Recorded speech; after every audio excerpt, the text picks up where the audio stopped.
Medicina enviesada por evidências. Quando a gente conversa sobre MBE, a famosa medicina baseada em evidências, a gente não pode deixar de falar desse outro assunto, que na verdade anda lado a lado. O fato é que muitas pessoas têm a ideia de que medicina baseada em evidências seria simplesmente procurar por artigos que suportam uma determinada conduta, que confirmam, olha, parece que funciona realmente fazer isso com os seus pacientes. No entanto, a realidade não é tão simples. A ideia de falar sobre uma medicina enviesada por evidências é trazer aqui a concepção de que existem evidências de qualidade baixa e existem, por outro lado, evidências de uma boa qualidade. A medicina baseada em evidências é principalmente sobre fazer uma avaliação crítica do que está disponível. Meu nome é Rafael Dias, eu sou estudante de medicina na Universidade de Brasília e este vídeo faz parte do meu projeto, um PIBIT, focado em divulgar informações sobre medicina e saúde baseada em evidências. Como eu comentei na introdução desse vídeo, medicina baseada em evidências não é simplesmente abrir o PubMed ou algum outro local de pesquisas para artigos científicos e encontrar ali o que você deseja falando: opa, agora eu sei que a minha conduta está respaldada em alguma evidência. Na verdade, procurar o que você deseja é o famoso cherry picking. Você está escolhendo as cerejas ali, em vez de avaliar tudo e ter uma visão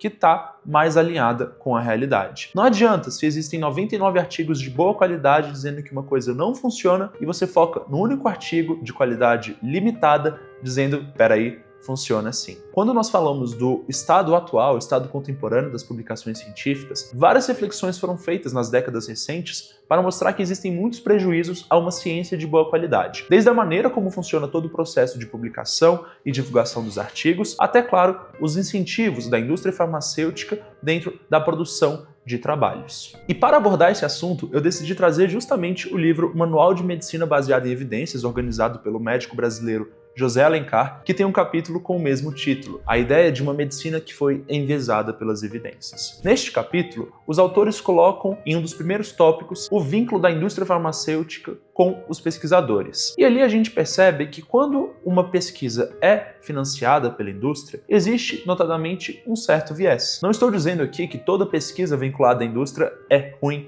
é de baixa qualidade e quer enviesar para que a gente esteja do lado da indústria. Não é isso. Na verdade, as pesquisas com a indústria são fundamentais para o avanço da medicina, da farmacologia e por aí vai. A grande questão é que, de qualquer maneira, existe sim um peso entre qual decisão uma indústria farmacêutica vai fazer ao decorrer de um processo que ela está participando diretamente ou então financiando. Afinal, se ela investiu já milhões de dólares em um remédio, é do interesse dela que aquilo vá para frente. Há a tendência a se fazer uma certa manipulação. E é justamente diante dessa tendência que entra em cena a importância de um rigor científico e metodológico. Se os dados podem ser avaliados, se o protocolo é rígido e é bem estabelecido, é possível perceber se existe algum viés jogando a favor da implementação de uma terapia, de um tratamento vinculado ao incentivo de uma indústria. Inclusive, falar sobre essa relação com a indústria farmacêutica é sempre um ponto polêmico, e aqui a gente precisa esclarecer que falar disso não é apoiar qualquer indústria alternativa, falar que o tradicional não funciona, que essas indústrias farmacêuticas são todas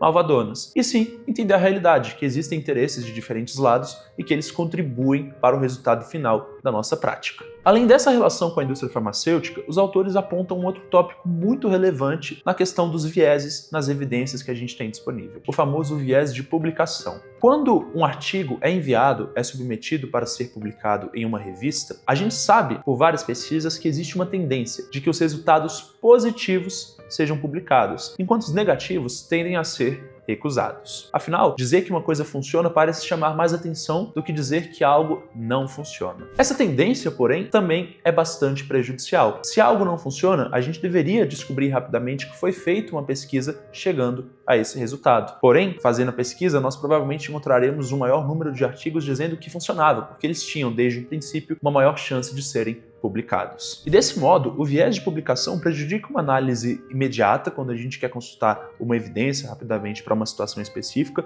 e, claro, prejudica o funcionamento da comunidade científica também. Pois bem, até o momento eu já comentei sobre dois tópicos, a relação com a indústria farmacêutica e o viés de publicação. Infelizmente, existe um que é pior do que esses, é a fraude. uma fraude simples, descarada, feita desde o princípio para manipular o resultado de um artigo? A gente pensa que na ciência todos estarão com objetivos honrosos. No entanto, existem algumas exceções e elas prejudicam a evidência que a gente tem disponível. A realidade é que, apesar de existir um certo processo de verificação, ela também pode ser falha. E, consequentemente, artigos manipulados, adulterados para informarem algo que não foi encontrado podem ser frequentes na literatura. Nos últimos anos, isso ficou muito evidente. Até mesmo pesquisadores de universidades que carregam um nome enorme, como Stanford ou Harvard, estavam envolvidos. Uma sugestão é sobre o canal do Pete Judo, que comenta bastante sobre esse assunto, sempre trazendo informações sobre diferentes artigos e analisando. Se você tiver a oportunidade, eu recomendo que você confira os vídeos dele. Em muitas ocasiões de fraude, o artigo é até mesmo despublicado, mas aí existe um problema. Ele ser despublicado, retirado, não significa que todos saberão essa informação automaticamente. É frequente, por exemplo, que um artigo que tinha um resultado não alinhado com a realidade tenha influenciado várias outras publicações posteriores. O livro Can Medicine Be Cured também traz uma informação muito legal nesse debate. Ele foi escrito por um médico que, durante a sua trajetória profissional, percebeu uma grande mudança no padrão de validação acadêmica.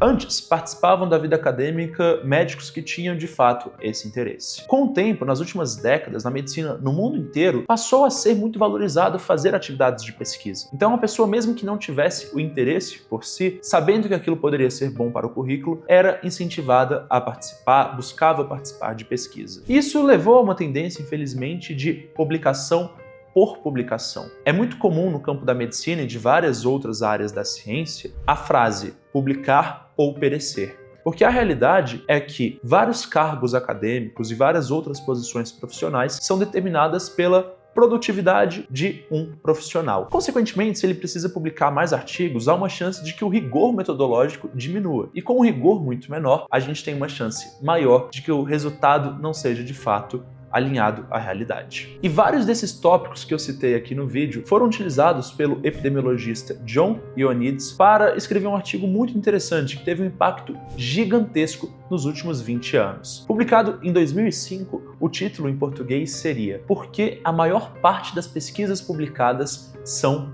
falsas?". Ele está dizendo pra gente que na maior parte das vezes os artigos publicados não trazem informações replicáveis, informações verdadeiras. Em seu artigo, Ioannidis aplicou uma abordagem baseada no teorema de Bayes para, do ponto de vista estatístico, mostrar que existe uma tendência de que a maior parte dos resultados sejam falsos. A gente sabe que a ciência se constrói dessa forma, com resultados falsos que depois são contestados numa constante construção de conhecimento. O problema que ele está apontando aqui pra gente é quando a maior parte do que a gente vê é falso. Prestar atenção nisso muda a nossa perspectiva diante da ideia de medicina baseada em evidências. Todas as definições iniciais de MBE valorizavam não o termo evidências de maneira isolada, mas a avaliação crítica, judiciosa das evidências disponíveis em cada cenário para os pacientes. Eu te contar aqui que existem tantas evidências enviesadas por conta de diversas tendências dentro do mundo acadêmico e do mundo médico, não deve ser algo que nos faça reduzir o papel da MBE. Muito pelo contrário, na verdade. Deve ser algo que nos faça valorizar mais ainda essa postura diante da prática médica, da prática em saúde no geral. Sobre esse assunto, um filósofo argentino chamado Mário Bunge fez uma excelente análise no livro Filosofia para Médicos. E é com ela que eu encerro esse vídeo.